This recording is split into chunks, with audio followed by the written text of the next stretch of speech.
Hello guys, this is something new. I'm reacting to a video that I just watched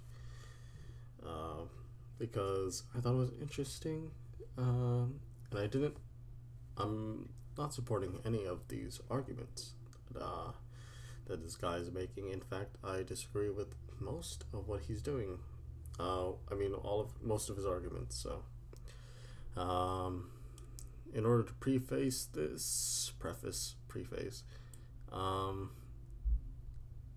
I've never played Majora's Mask, any of them.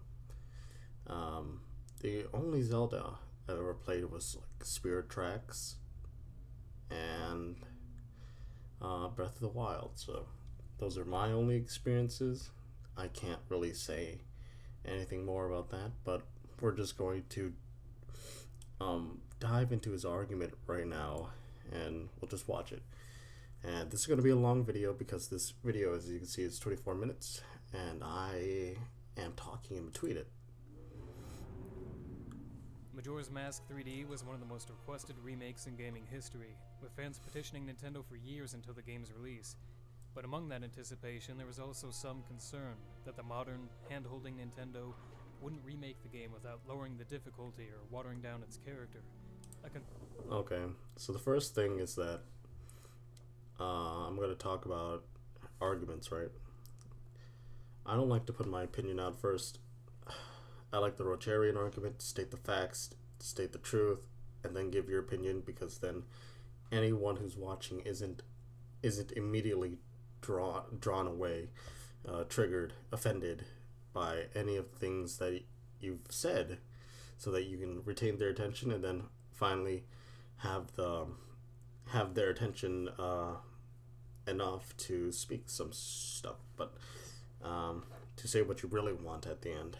And that's not what he was doing. He just called a Nintendo a hand-holding company, and I just don't agree with that personally, because usually more options means you can customize your gameplay as much as you want, and video games back in the days didn't have those options. You know, they were limited by maybe their hardware, maybe their ideas of software, and then a community that can give feedback in order to improve the game. So, yeah, we'll continue. Concern that was realized in the final game. Because a lot of these changes went unnoticed, I wanted to highlight some of them in this video, beginning with a brief history of where the game came from.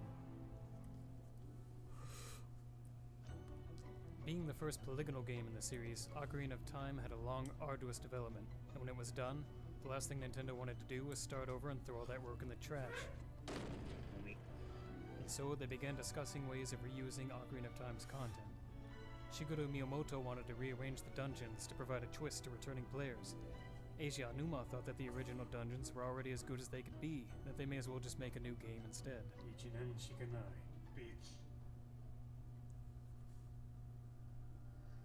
The game should have been a train wreck. Nintendo was rushing. Let me say this right now, is that the editing and the music choice is pretty good.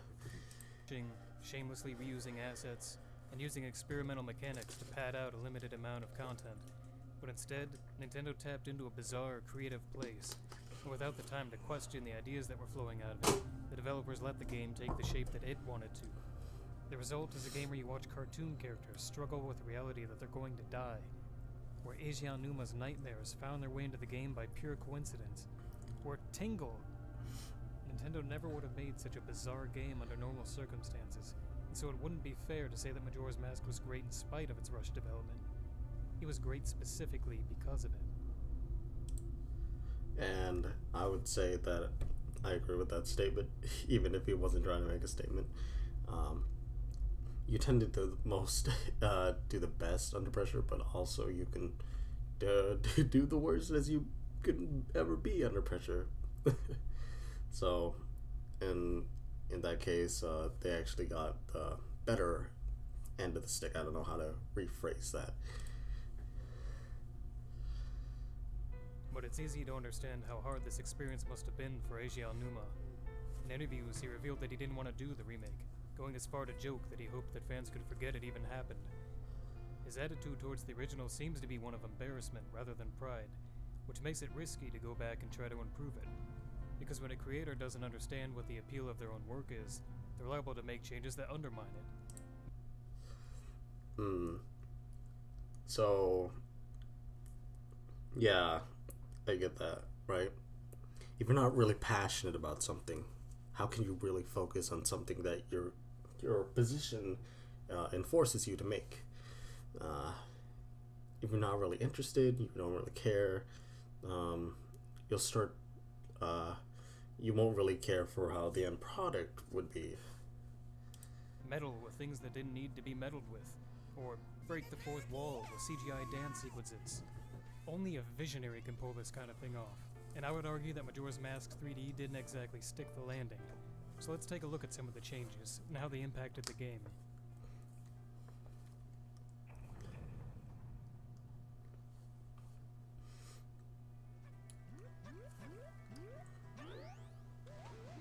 Did I screw that up? Nope, it's broken. Nintendo's design process is to start with the basic character movements and actions, and then build... Okay, so, he took that clip from a stream or something, maybe, I don't know, but, I wouldn't, I wouldn't make an assumption after, like, 2 times in, because if I've never, to me, like, if I never played before, I'd take about 5 or 10 times, and then I would think, is it actually broken, or am I just bad? Because usually, most of the time, I'm just bad. The actual game world last. In that sense, you could say that the world is an extension of your character itself, since it's been designed as a sort of playground for their specific movements and abilities. In the original, these lily pads were sized and spaced according to Link's momentum and acceleration.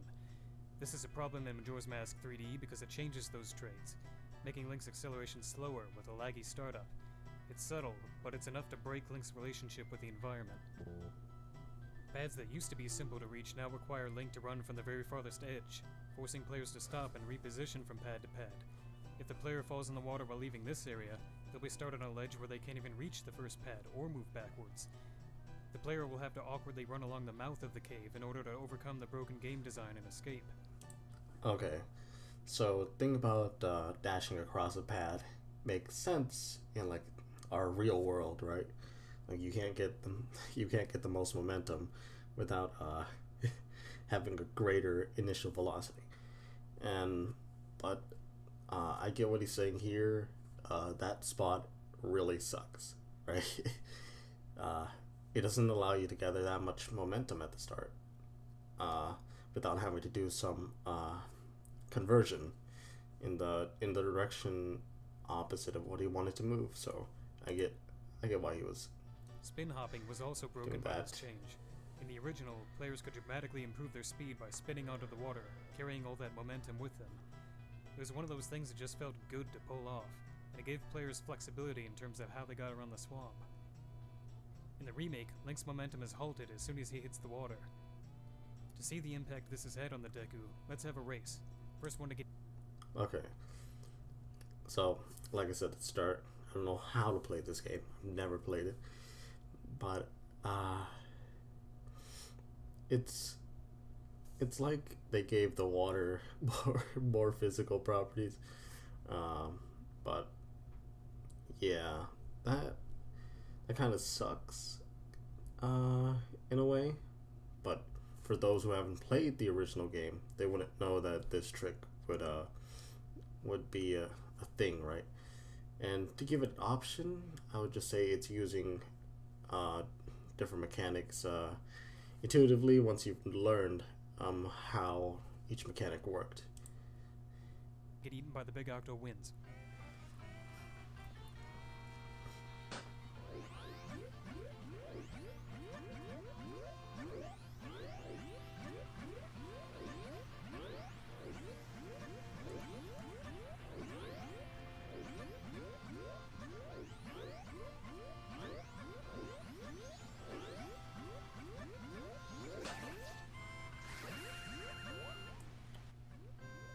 By the time 64 Link finished... Okay. So, like, to be honest, I don't think his movement in the 3DS version was good. because it was still using tricks that that worked in the previous version, which once he tested it, he found out that didn't work. That didn't work as well, but still used it anyways, right? Showing the comparison of how these mechanics aged. This combo basically aged, but I don't think his movement was great. I think you could go a lot faster. It looked to me that there were movement options where you could go a lot faster, but he's not showing the fastest way that he can move on 3DS. He's showing the fastest way he could move on the original. Uh, so the previous fastest way, once you find out that it didn't work, there should be another different fastest way. And even if that was still the fastest way, he might have not executed it correctly because he obviously doesn't really like the 3DS version because of this movement change. Finished, 3D Link was only halfway across the swamp, which is not a small difference. You can imagine how much more tedious it would be to hop all the way to the palace or the Skulltula house, which raises the question of why. Why take something no one ever complained about and break it like this? I can only imagine Aonuma was replaying the game, ran off of a ledge, and thought to himself, this is bad and needs to be fixed. Someone who isn't confident in their work may see... Okay, so the thing about why breaking when it was not, when it wasn't bad in the first place, is always hitting a string on me because it's like you're always asking it never to improve, and we always have to do something in order to improve. It doesn't just improve by not changing, and obviously this could seem like a bad step, but to me it was just more modernizing, right? Like, how could we rework this with physics engines that don't I don't know. I bet they had some other problem with the physics engine, so that this was an inherent effect on it that you can see through the stage alone. See any little hiccup as a problem with the work itself, whereas a player might run off a ledge and think, I screwed up and I need to be more careful. And I'm well, you would screw up if you thought you do screw up if you don't understand the mechanics, and you still attempt to use them anyways. So, yeah, that's your fault. It's like you're trying to teach someone on the subject you just learned. And that summarizes a lot of the changes in Majora's Mask 3D. Anytime there was a learning curve or a skill to develop, the remake removes the challenge, as if it just wants to get itself over with as fast as it can. Okay, removing the challenge. What challenge was there? You kind of saw that it was more difficult because of the changed mechanics, which new players wouldn't know this because it was changed, right? It was it's in the new version, and they're not going to go and play the old version, so they don't know that it's changed. They're playing with the mechanics they know, that they only know exist. But as you saw yourself, like even you said, it was more difficult to traverse these paths, and would it be despite you not knowing and using all the movement options that you could accomplish, you still found it difficult. This is especially clear with Azora swimming. In most games, underwater segments slow down the pace, but in Majora's Mask it was just the opposite. Like he'd never been as fast or agile as he was in the Zora form, taking tight, spiraling turns, diving out of the water like a dolphin, and generally doing a bunch of cool shit. The problem is that an inexperienced player may end up ramming the walls in tight spaces, but with some practice, the players would learn when to dog paddle, or to walk, or just how to swim without crashing into things. It's entirely possible to do if you invest the effort, and it's rewarding and fun to master a mechanic like this. Rather than asking players to do this, Nintendo replaced the beloved original swimming with... So, yeah. The first thing I thought was, they're trying to modernize it, right? Because this is being released at a time where the swimming mechanics have changed, and once a player who has probably played in a Zelda close to this release date, right? They know what the swim mechanics are, and it would be confusing to them that it would switch over somehow, right? Like, why is this? Why is it swimming like more OP than the last one? Or why is this why is this fishman not swimming like a fish? Just kidding. But like yeah, so I just think it was a change that is supposed to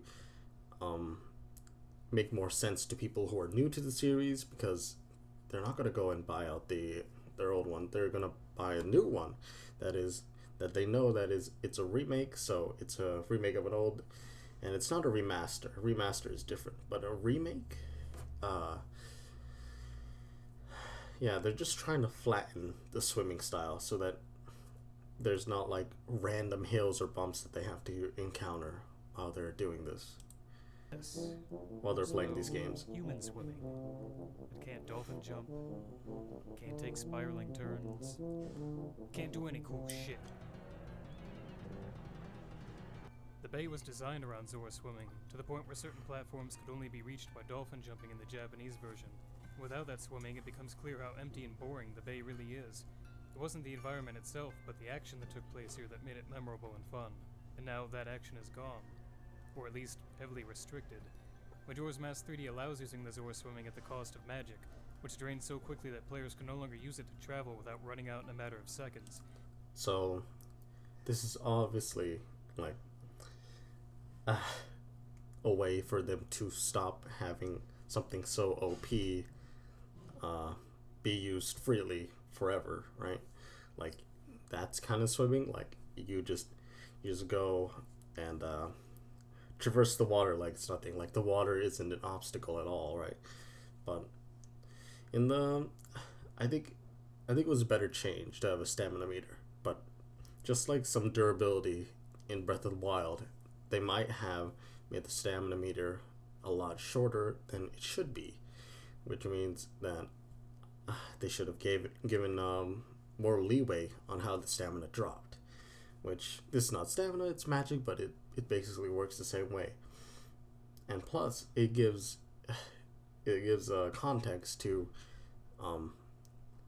how it kind of like this kind of mechanic with the stamina meter kind of grounds itself to reality. It's about learning conservation. Even just tapping the R button to break barriers consumes magic now. And since no magic was added to the bay, there are new problems to deal with if you run out. For one, Shiro, the invisible soldier, has been moved to the fortress, and if you don't have magic, you're not seeing him. The game only allows Zora swimming to be... Okay, so I don't know about this game, like I said. So I don't know if magic refills automatically. And if it doesn't refill automatically, without having you do anything, that's kind of bad. be used in a few specific instances. But he doesn't mention it in this video that magic doesn't refill, and I don't want to go look at a wiki. I could go look at a wiki right now, but even my assumptions, if it falls into one category where it doesn't automatically refill, that's bad in my head. If it does automatically refill, then, but yeah, if it does automatically refill, whether it's slow or fast, that's fine by me, as long as it's not astronomically slow. This is where magic is provided. And even there, the gameplay is usually compromised by the need to veer out of the way to hit pots, or by the annoyance of the magic shield whirring and blocking the screen. But there's another problem with the Zora swimming. When is the player supposed to learn how to use it? One of the most basic ideas in game design is that you introduce players to a new mechanic step by step, giving them a chance to experiment so that when the game throws a challenging segment at them, it won't feel unfair or cheap. In the original... Okay. So, when are they supposed to experiment with it? You know, like in the Zora Bay, where there's no enemies, unless the magic doesn't refill, like I said. But if there's no enemies, you have more of an incentive to use magic, right? So getting there, not having a free pass to go everywhere, is fine by me. game, players wouldn't be able to resist running straight into the ocean to see what the Zora mask could do. I spent half an hour swimming just for the fun of it, but more importantly, I learned how the mechanic worked. In Majora's Mask 3D, players will enter the water, see the new slow swimming, which doesn't really need an explanation, and that'll be it. If they do try the Zora swimming, they'll say, "Oh, that consumes magic, I'd better stop using it." This is a problem, because a new dungeon at the ending requires using Zora swimming with strict timing, and it's entirely possible for a player to get here without having any real practice with it. Okay. Adding the challenge. What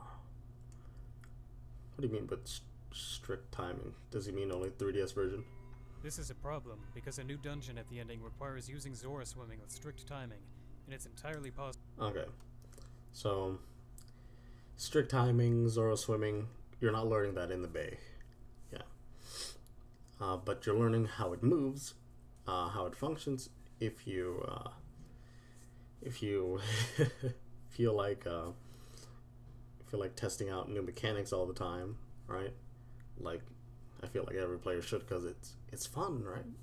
But yeah, I get to a point where he says that you haven't had that much practice, but I don't know if this part has like a more easy section right beforehand, so that you get the feel of what's to come. But if there isn't, then that's bad game design. So let's continue. Possible for a player to get here without having any real practice with it.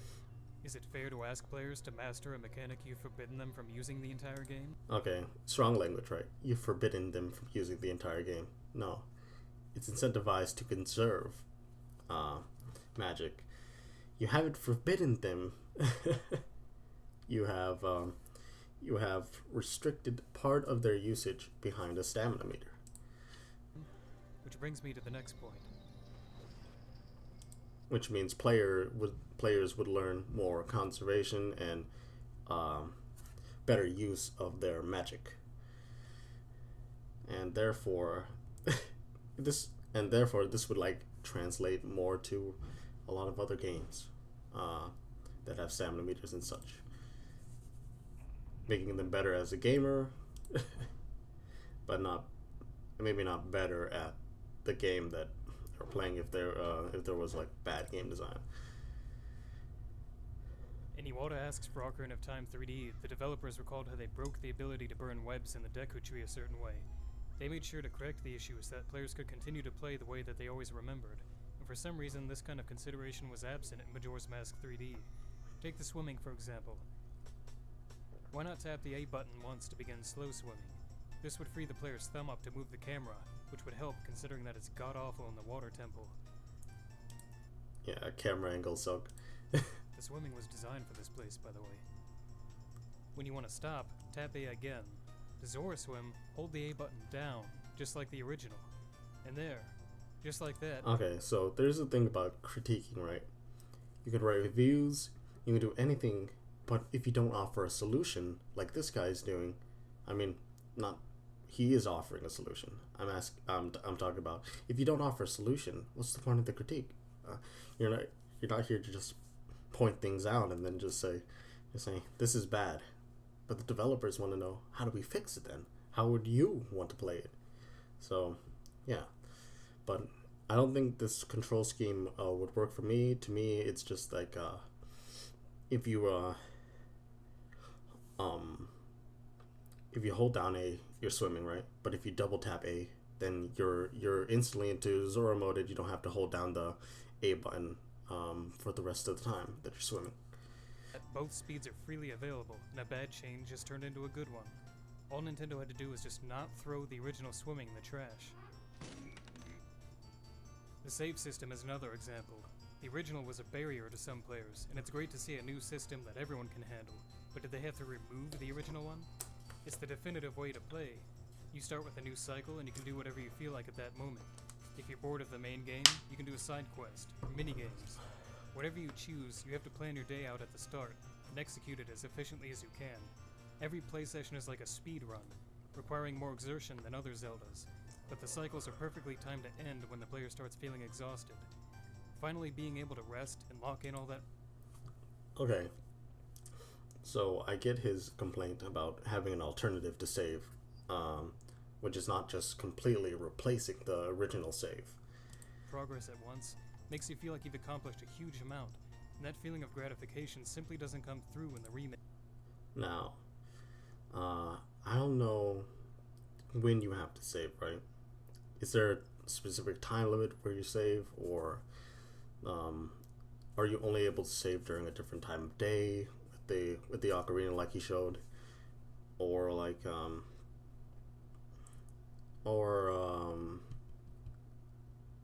is the new statue able to save at any time, which makes it so that you could actually track your progress if you wanted a shorter play session or a longer play session, right? Yeah, that's kind of my gripe, is that I don't know how the save state worked before, and after. But if the new system allows you to save at any time, I think that's a way better replacement than using the old save state. But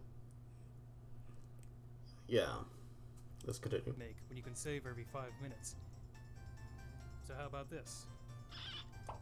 Keep the prompt to save when playing the Song of Time so that players can ignore the statues and play the original way, or add an N64. Okay. So how about this?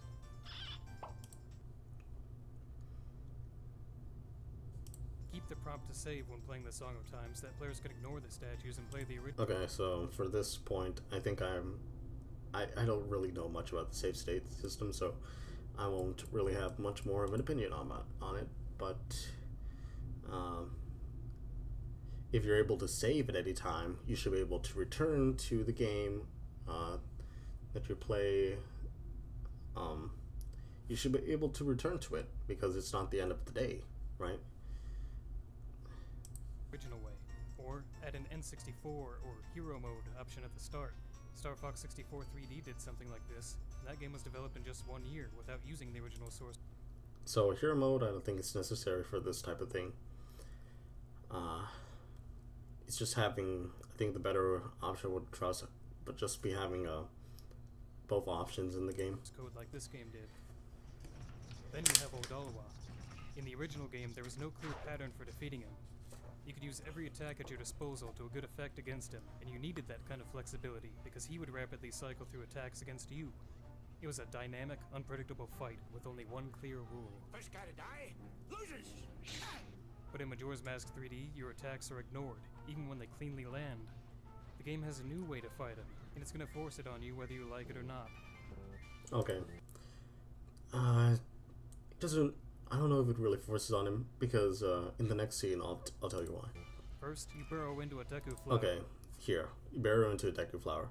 If that was the section, the stage beforehand, then you know what to do, right? It's better game design to have you use what you learned in the previous sections leading up to this moment and using them to beat a boss, right? Because that is where the learning, that's the challenge, that's the test, is that did you actually learn what you did and learn what you've been using the whole time. Then you pop out to stun him. Then you stab his new eyeball weak point. Okay, so the weak point makes sense. If you can't hit him, if you can't do damage to any part of his part of his body, then there must be a weak point. There must be a spot where you have to hit him. As soon as you're done, you can burrow right back into the ground and do it over again without any delay. And that makes sense, because why would you? It doesn't make any sense that there would be a time limit for you to the Deku Flower or whatever he's jumping into it to resettle or something, because that's probably not how it was laid out in the beginning sections of this course. I don't know. The fight never gets good. He doesn't get wise and swat you out of the air. Yeah, that's the thing I agree on. It should get difficult. It can't be the same thing over and over again. And in response to the first version, the original version, they revamped the boss so that it wasn't that simple, right? just using this to move around and attack without any clear indication, right? Are you... the fight got more complicated, right? In the remake. You'll still be standing around like a moron waiting for the final blow. It's one of the more pathetic bosses in the entire series, and it's not because they added this new attack. It's because they took the old ones away. Look, it's better game design that they took all the rest away, because you wouldn't have gone to test what you learned. You wouldn't have got to you basically just okay. Let me rephrase that. Like using the same skill set without learning other skill sets. It's not a good thing. And if they're teaching you to use this throughout the whole thing, and they're teaching you how to use it to defeat this boss, that's a good thing. Because otherwise, if you were able to attack any part of his body and still do damage, you wouldn't have learned anything from this. If you notice, there's a trend to these changes. In the original, you saved by playing a song to go back in time. What other game could possibly have a system like this? But in the remake, you save by walking up to a statue, a system that's ubiquitous inside the Zelda series and out. So yeah, this makes sense, right? It's a thing to link all these different games so you're not confused. The original game had mechanics like the Zor swimming that were unlike anything else in the series. And it still exists. While the remake uses the mechanics from the rest of the series. The original bosses didn't rely on rigid patterns or weak points. The original bosses didn't give you a test to see what you've learned. While the new ones do. Almost every change makes Majora's Mask less unique, and considering that So less unique, right? It is a very unique game for its time, right? Now a lot of these elements are incorporated into the modern versions, but they chose to do things with things that that they think they could have remade or redone better, right? And even though that removes some of the uniqueness of the genre, like gamers today are probably not going to find that unique. They're probably going to find it very monotonous, very boring. So many of these mechanics have only appeared once in gaming history. It does a huge disservice to the game and its legacy to erase them from existence in the remake. Okay, so let me stress this enough that a remake is not a remaster. If this was a remastered, yeah, this would be a bad thing, right? But this is a remake. They're trying to improve on stuff, not just up the assets or something on a remastered version.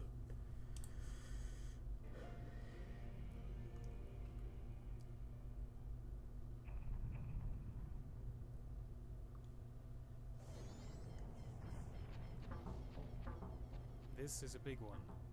Fans were so concerned that Nintendo would nerf the game that Aonuma had to go out of his way to clarify that they weren't going to alter the difficulty. But that wasn't exactly true. Take the key to fight, for example. The original premise of this battle is that you were chasing a boss through a gauntlet of enemies. With perfectly executed attacks, you could catch him near the end of the track. Somewhere around here on the map. It was a stiff challenge, but one that could easily be retried. And with a little experimentation, players would find a number of ways to gain the upper hand. And isn't that what video games are all about? Overcoming challenges through resourcefulness and problem solving? You know, that's not what video games are about for me. That's what life is about for me.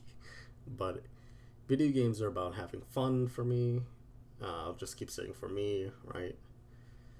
But yeah, I don't think this would be fun, right? Like, you're going down this huge gauntlet, this huge pathway, and if you don't hit him once, you're gonna have to retry it, and you're still gonna have to go down that long pathway every single time. So, yeah. See if you can spot the change the 3D version made to this fight.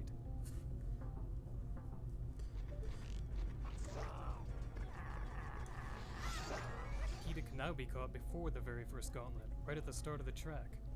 And although this might not be the point of the whole track itself, right? Because you might want the player to run down the gauntlet, but in the end, like, even though that's what it was designed to do, it was bad design for gameplay. Even without using any items, the fight is over before it begins. The battle has been nerfed to the point that the entire premise, that you're chasing Kita through a series of enemies, doesn't even get off the ground. And this is far from the only example of this in the game.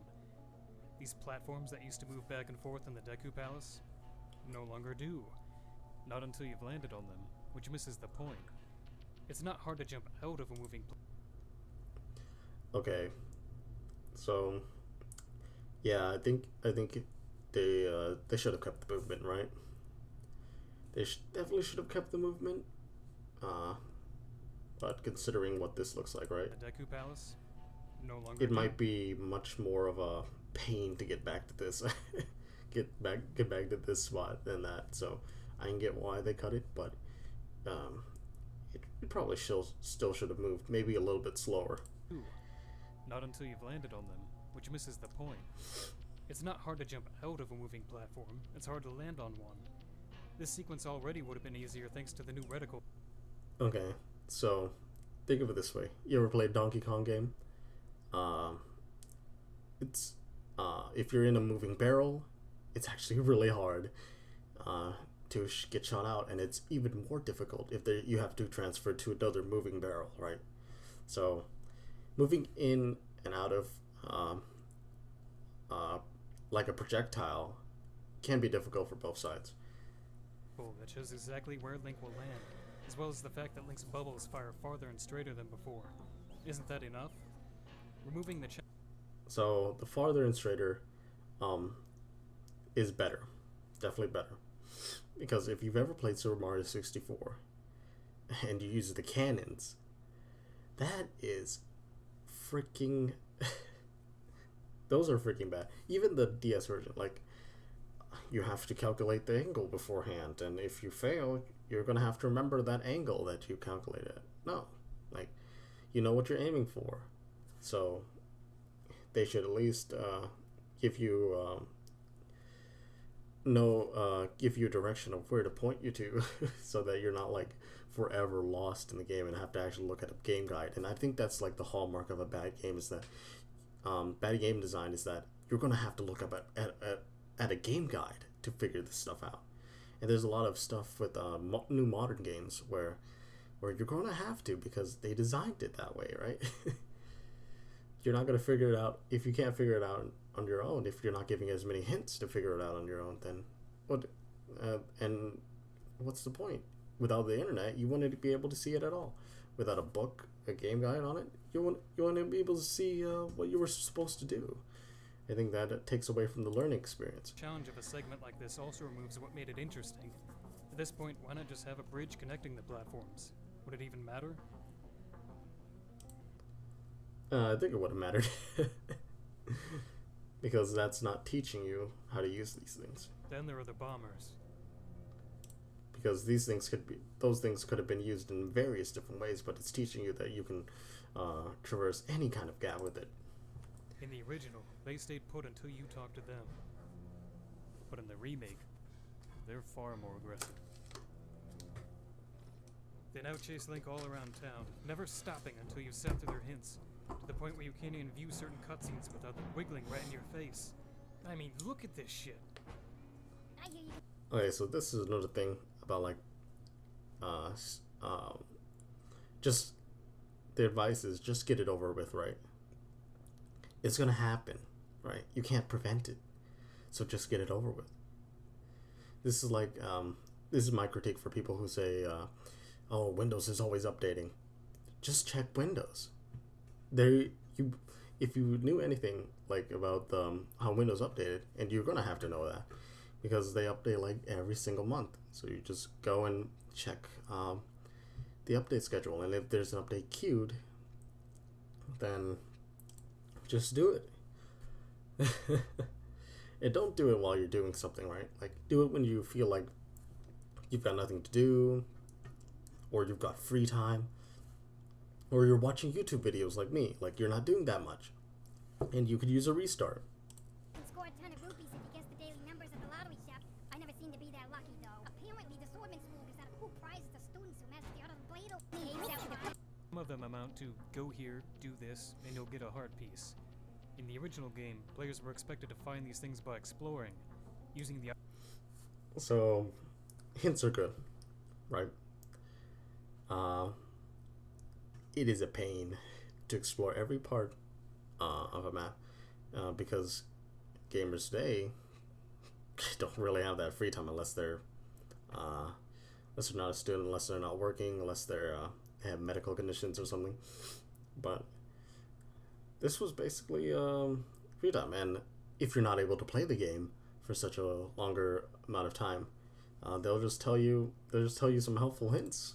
But they're probably not telling you about anything about the storyline or something, which sucks. To put the clues together one step at a time, but in the remake, oh fuck it. The ice arrows change is an insult to the player's intelligence. The item was originally given to the player with the message, try them everywhere, and that was the fun. Creating a path to where you needed to go using as few arrows as possible was really satisfying. In the remake, sparkling points of light guide your arrows, removing all... So, the thing about this is that there's going to be a set amount of arrows, right? And if you don't have enough arrows to make it to the next part, you're kind of screwed. So, to me, that these markers are just telling you what is the quickest way to go, so that you don't have to feel like you just wasted all this time shooting arrows everywhere, only to make it this far and have to restart the whole trial. Now, if these arrows were infinite, or more plentiful, like you probably wouldn't run out of arrows if you shot up over half this area. Then I can agree with this point. Thought on the part of the player, but it goes beyond that. The player can only freeze sparkling points. Yeah, I don't know why they would do this as well. If they were able to freeze it and accidentally shot it, they would note that you can actually shoot different places other than sparkling points, and that's also a thing. Is because he later goes on to say that sparkling points can only be shot, right? You can't shoot anywhere without the sparkling points.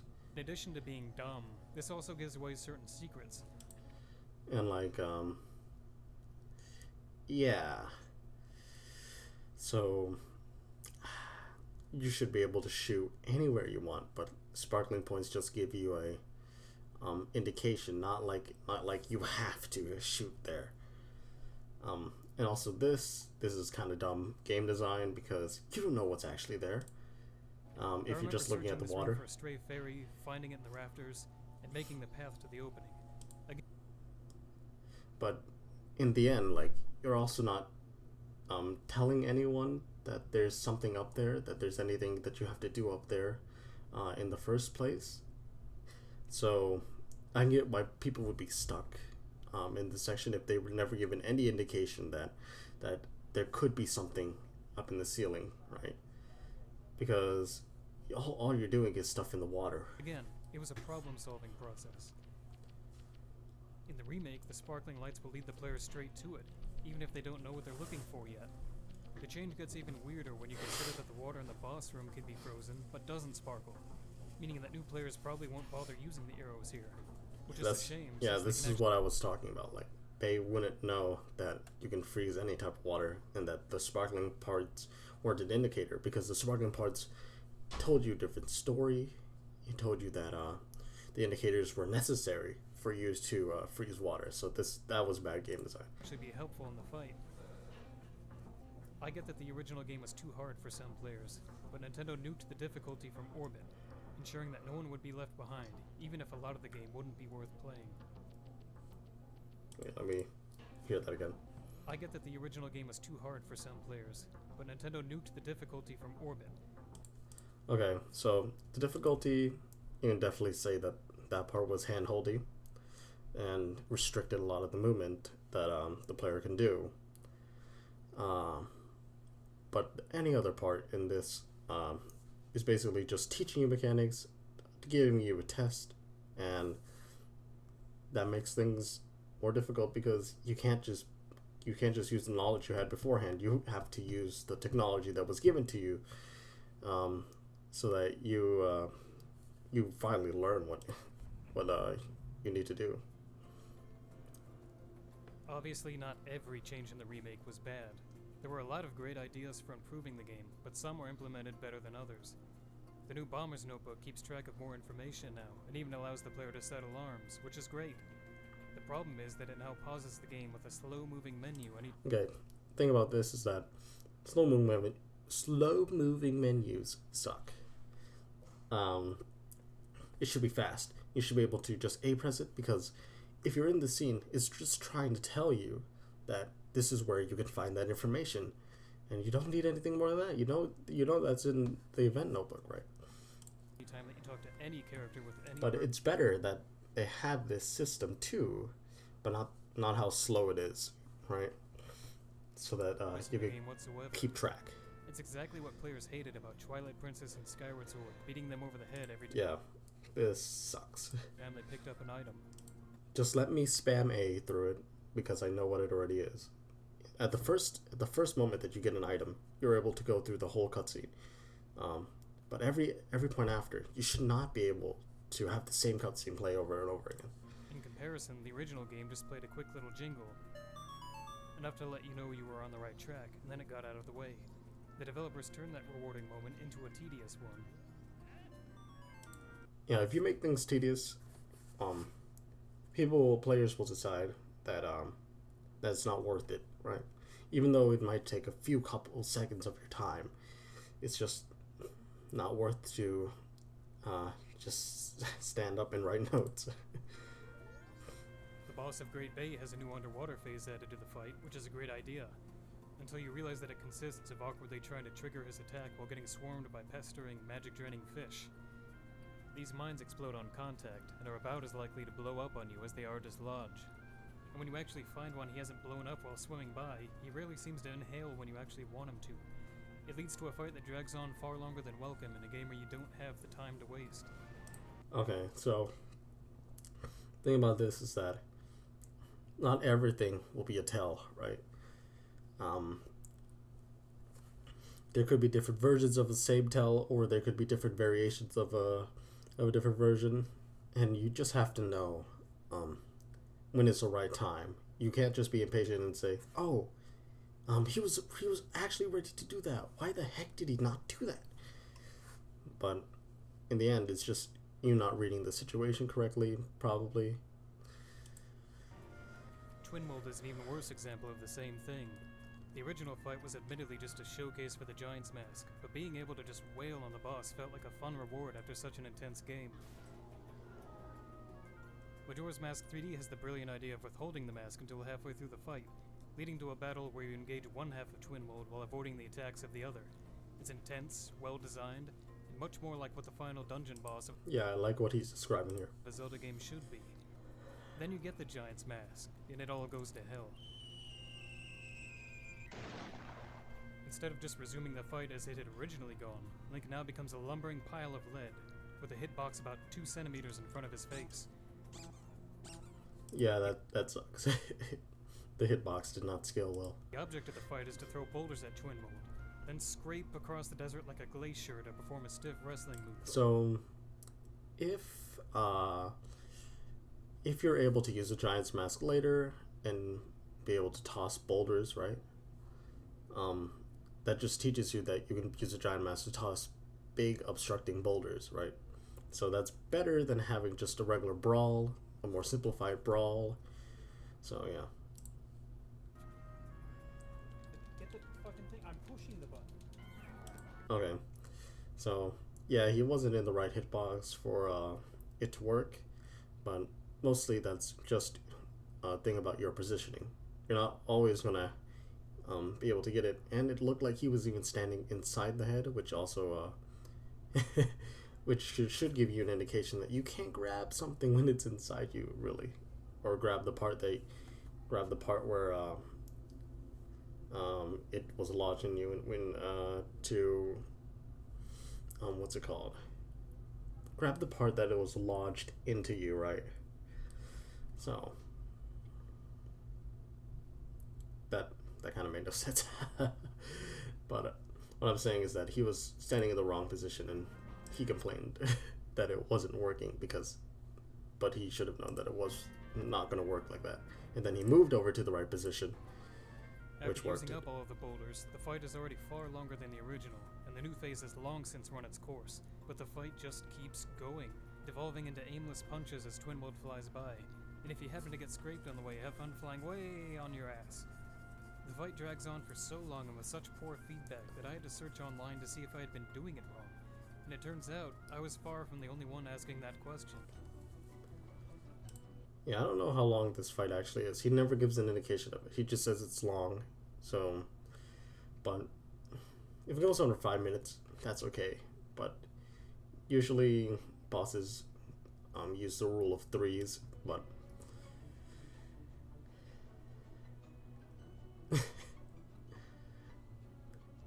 yeah, if it's longer than like I would say it's longer than 3 minutes. So let's change 5 to 3 minutes, because 5 minutes is like if you're really bad at the game, but 3 minutes is just like if you're even forced to do 3 minutes without when you're not speedrunning or anything like that, right? If you don't know how to finish it fast, then that's actually a big boss fight. All Nintendo had to do was just leave the Giant's Mask as it was for the second half, and this fight would have been a clear improvement over the original, balancing a new challenge with the original fun. But somehow, the boss that had 4 years... Like I said, if the Giant's Mask was used to remove boulders further along in the game, then it was better that that this part replaced it. But it was worse that it was way longer than it should have been. To be remastered feels less polished than the one rushed out in 1 year. Even easy wins like the audio and visuals aren't quite what they should be. Take a listen to the Astral Observatory in each version. Great music.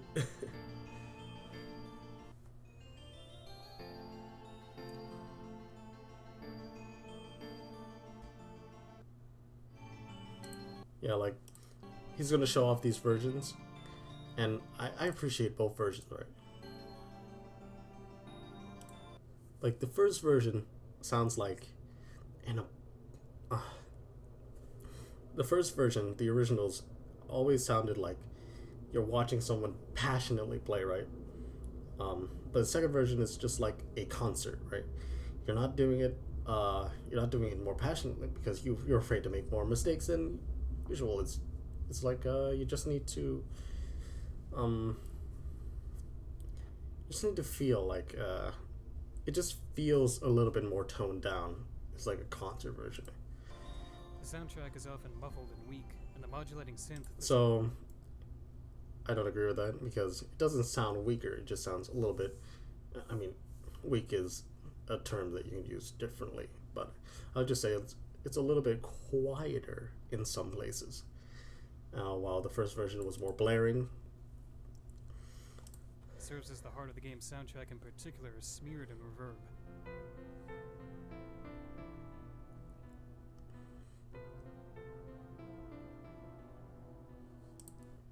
Now, if you're listening with headphones like I am, there's really not much difference. The new high poly geometry is great, but the developers didn't... But I don't have that best hearing. I'm not like an audiophile. Catch a few screw-ups like this one, where the hardest fairy to get in the game was made even harder by a grabbable ledge being made ungrabbable. So, I don't know if it was intended to be grabbed that way in the first place. It might have just been an oversight from the first development. And considering what this... The only reliable way to get this fairy now is to waste a minute of your life floating down from the very top. There should be like a different way, maybe. I don't know. Maybe it wasn't intended for that part to be, but this is kind of painful to watch as well, because you're gonna have to wait floating down.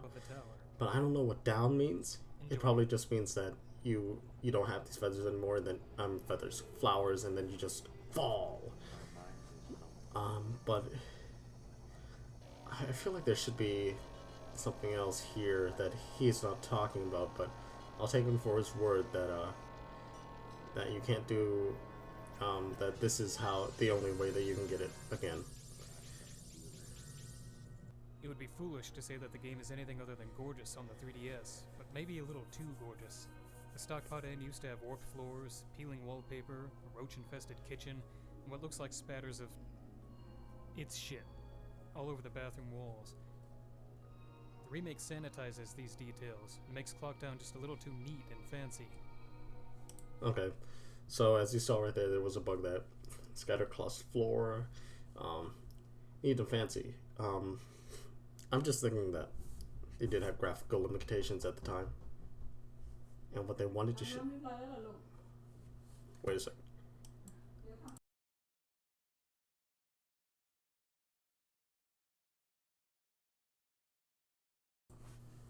So, yeah, we'll continue. Interruptions.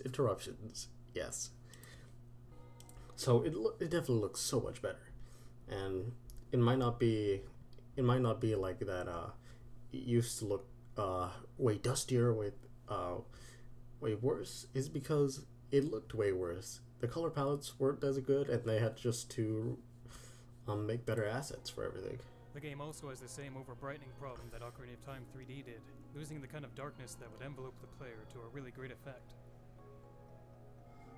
See, the kind of environment just looked dull before. It's not. Link's face used to be a confusing mix of emotion. It's not like just looked really dull. It looked like a place you didn't want to remember, right? But instead, they bumped up the visuals, they bumped up the brightness in order for you to see what this place was, and now it's more memorable. It's not just like a dark container. As if every negative feeling was being expressed by this thing at once. He's just like, I think the boot just looks like, he's like, what are you doing here? New Face is just angry, to the point of looking goofy. And his new face really just spooks the living frick out of me. Just like, from anything that's not. Alright. But before wrapping New Face this is up, definitely I want to better, talk in about my one opinion. change Nintendo did not make. Everyone agrees that Ocarina of Time's Water Temple was the low point of an excellent game, and the 3D version fixed this by smartly streamlining the item interface. Majora's Mask had an equivalent sore spot in the Stone Tower climb. This segment required changing into different forms to play the Elegy of Emptiness over and over again, once for each switch, then swapping out all of your gear to hookshot and fight your way to the next level, where the switch gimmick would repeat. It pushed the inventory system beyond its limits, resulting in a halt of the game's pace where you spend more time pausing, swapping items. yeah, that's a bad thing. When you have to break up the pace in order to accomplish something, that's not good. That's not good game design, in my opinion. And sitting through the Elegy of Emptiness than actually playing, which makes it so baffling that Nintendo, after so many changes everywhere else, did next to nothing to improve it. Yeah, they should always improve the sore spots from the previous versions. Ideally, they would have added some kind of clone button after playing the Elegy of Emptiness the first time, allowing copies to be created without the song. Even though it's more like it's not realistic for you to just break out a copy or whatever he was going whatever he would further suggest. It's just like it's not like that. Like in real life, you're gonna have to play it over again. You can't just skip it.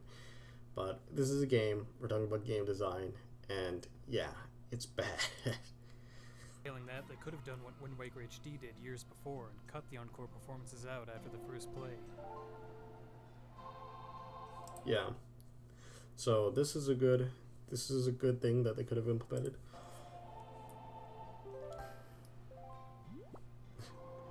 They give you a prompt that says, "Do you want to play the song?" The player will hear the Elegy of Emptiness 24 times before reaching the top of the gorge. The song has to be used even more inside the temple. Just cutting those repeats out would have gone a long way. Wind Waker HD also made great use of the D-pad when sailing, putting commonly used items on it to free up the mappable buttons. The 3DS just happens to have 3 unused directions on the D-pad. Why not put the transformation masks there so they never... Yeah, this is a good thing.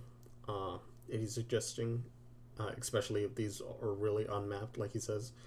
I knew it was a great help for me playing Pokemon Sun and Moon, where I could map the the poker ride to any single button here. Need to take up an item spot. It also works on like most Pokemon games where you just go into the menu and select and then set one of these buttons or a Y button, the Y button to a different thing. That Nintendo didn't try to fix this segment, but did take the time to add 2 fishing holes, makes me feel like we're on entirely different pages with this game, which is really the takeaway of all this. Made great use of the why not put the transformation masks, but did take the time to add 2 fishing holes, makes me feel like we're on 2 fishing holes. That's a funny thing. Obviously, Majora's Mask 3D was not a good remake to me, but it wasn't made for fans like me. It was made for those who struggled with the original, and apparently there were a number of them on the Okay. Majora's Mask 3D wasn't made for him, like I said, but it was made for new and upcoming players of the series, because it's a remake. People are more interested in a remake when they know that the original game was good or was controversial development staff. or That bad. said, the game was successful. I noticed a lot of Miiverse posts saying things like, I couldn't play the original, but I can play this. That is a good thing, but it doesn't mean that this is a good remake. Yeah. If you're not able to play the original, you have nothing to compare it to, which is why Virtual Console is a pretty good solution, but it's not a great solution, and I don't know if it's actually on Virtual Console, and I don't know if it's coming to Nintendo Switch. The best remakes don't cave into critics or hide the original gameplay and embarrassment. They double down on the original, celebrate it, and enhance without disrupting. So, yeah, I get what he's saying, but this is a remake, not a remaster. They're not obligated to keep some of the original elements that they find not suitable for modern gameplay. The soul of the game. This game could have pleased old and new players alike with such small changes, if Nintendo had just cared enough about the original to see value in its mechanics. Most people seem to prefer Majora's Mask 3D because it's easier and prettier, but that doesn't make it better. Not when it leaves so much of the original design behind or in a broken state. But some of the original design wasn't good. Hopefully, when Nintendo inevitably ports the game to a future system, they'll reconsider some of these changes. Until then, the original will continue to stand as the more interesting, challenging, unique, and definitive way to play this weird, wonderful game.